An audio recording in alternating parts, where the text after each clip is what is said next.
following video is for entertaining purposes. This record will not be edited, so it will include all the bloopers. And last but not least, please enjoy. If you like the video, don't forget to subscribe or leave comments below. Thank you.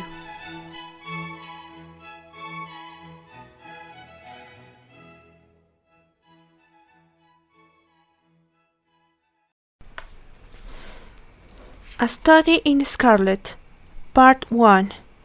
Being a reprint from the reminiscences of John H. Watson, M.D., late of the Army Medical Department. Chapter 1. Mr. Sherlock Holmes. In the year 1878, I took my degree of Doctor of Medicine of the University of London, and proceeded to go through the course prescribed for surgeons in the army.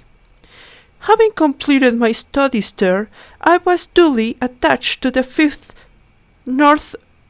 Northumberland Fusiliers as assistant surgeon. The regiment was stationed in India at the time, and before I could join in, the Second Afghan War had broken out. On landing at Bombay, I learned that my corps had advanced through the passes, and was already deep in the enemy's country. I followed, however, my many other officers who were in the same situation as myself, and succeeded in reaching Kandahar in safety, where I found my regiment and at once entered upon my new duties. The campaign brought honors and promotion to many, but for me it had nothing but misfortune and disaster. I was removed from my praetorage and attached to the Berkshires, with whom I served at the fatal battle of Maiwand. There I was struck on the shoulder by a missile bullet, which shattered the bone and grazed the subclavian artery. I should have fallen into the hands of murderous Gathis, had it not been for the devotion and courage shown by Murray, my orderly, who threw me across Packhorse, and succeeded in bringing me safety to the British lines. Worn with pain and weak from the prolonged hardships which I had undergone, I was removed with a great train of wounded sufferers to the base hospital at Peshawar. Here I rallied and had already improved so far as to be able to walk about the wards and even to bask a little upon the veranda, when I was struck down by enteric fever, that curse of our Indian possessions. For months my life was despaired of, and at last I came to myself and became convalescent. I was so weak and emaciated that a medical board determined that not a day should be lost sending me back to England. I was dispatched accordingly in the troopship Orontes, and landed a month later on Portsmouth jetty with my health irretrievably ruined, but with permission from a paternal government to spend the next 9 months in attempting to improve it. I had neither kith nor kin in England, and I was therefore as free as air, or as free as air, or as free as an income of 11 shillings and sixpence a day will permit a man to be. Under such circumstances, I naturally gravitated to London, that great cesspool into which all the loungers and idlers of the empire are irresistibly drained. There I stayed for more time at a private hotel in the Strand, leading a comfortless, meaningless existence and spending such money as I had, considerably more freely than I ought. So alarming did this state of my finances become, that as soon as I realized I must either leave the metropolis and rusticate somewhere in the country, or that I must make a complete alteration of my style of living. Choosing the latter alternative, I began by making up my mind to leave the hotel and to take up my quarters in some less pretentious and less expensive domicile. On the very day that I had come to this conclusion, I was standing at the Criterion bar, when someone tapped me on the shoulder, and turning round I recognized John Stamford, who had been a dresser under me at Bart's. The sight of a friendly face in the great wilderness of London is a pleasant thing indeed to a lonely man. In old days, Stamford had never been a particular crony of mine, but now I hailed him with enthusiasm, and he, in his turn, appeared to be delighted to see me. In the exuberance of my joy, I asked him to lunch with me at the Holborn, and we started off together in a hansom. "Whatever you have been doing with yourself, Watson?" he asked, in disguised wonder, as we rattled through the crowded London streets. "You are a thing as lath as thrown as a nut." "Oh, sorry. You are a thing as a lath and thrown as a nut." Okay, there we go. I gave him a short stretch in my adventures, and had hardly concluded by the time that we reached our destination. "Poor devil," he said, commiserately, after he had listened to my misfortunes. What are you up to?" "Looking for lodgings?" Looking for lodgings," I answered, trying to solve the problem as to whether it is possible to get comfortable rooms at a reasonable price. "That's a strange thing," remarked my companion. "You are the second man that has used that expression to me." "And who was the first?" I asked. "A fellow who is working at the chemical laboratory up at the hospital.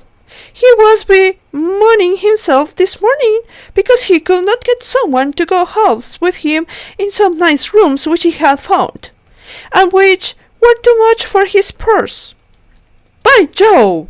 I cried, "if he really wants someone to share the rooms at the expense, I am very mad for him. I should prefer having a partner to being alone." Young Stamford looked rather strangely at me over his wine-glass. "You don't know Sherlock Holmes yet," he said. "Perhaps will not care for him as constant companion." Why is it there against him?" "Oh, I didn't say there was anything against him. He's a little queer in his ideas and enthusiast in some branches of science. As far as I know, he's a decent fellow enough." "A medical student, I suppose," I said. "No, I have no idea what he intends to go in for. I believe he is well up in anatomy, and he is a first-class chemist, but as far as I know, he has never taken out any systematic medical classes. His studies are very desultory and eccentric, but he has amassed a lot of out-of-the-way knowledge which will astonish his professors. Apologies. out-of-the-way knowledge which would astonish his professors. Yeah, something like that. Did you ever ask him what he was going in for? I asked. No, he's not a man it is easy to draw out, though he can be communicative enough when a fancy seizes him. I should like to meet him, I said. I am to lodge with anyone. I should prefer a man of studious and quiet habits. I'm not strong enough yet to stand much noise or excitement. I had enough of both in Afghanistan to last me for the remainder of my natural existence. How could I meet this friend of yours? He's sure to be in a laboratory, returned my companion. He either avoids the place for weeks, or else he works there from morning to night. If you like, we shall drive you together after luncheon. Certainly, I answered, and the conversation drifted away into other channels. As we made our way to the hospital after leaving the Holborn, Stanford gave me a few more particulars about the gentleman whom I proposed to take as a fellow. I proposed to take as a fellow lodger.